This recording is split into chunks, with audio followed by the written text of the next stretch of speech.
Hello mga ka-4-wheel! So, papakita ko lang sa inyo yung release natin last week na Montero GLS Automatic Turn 2 Upgraded Black Series look. So, ito nga pala yung mga upgrade na ginawa natin sa front grille, yung sa baba, yung skid plate, yan. Requested lang yan ni client, ginawa natin siyang red. Ayun, syempre yung black roof, saka railings. At ito ring light, black side mirror. Itong ating fender. Black Series look mugs. Ayan, nakita niyo. Sa din yan ang nagka-red caliper para mas pogi tignan. And itong mga full set of garnish. Yan, black na din. Rain visor. Ayan. Black na gas tank.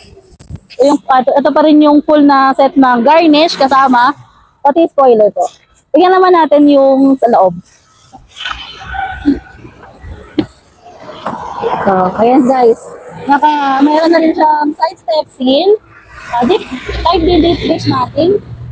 Ayan, meron na rin po libreng rally art t-shirt saka Carter kit na set. Ayan.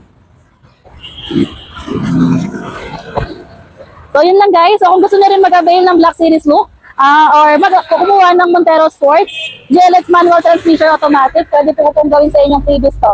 So, contact nyo lang ako sa aking number flashes on the screen. Bye-bye!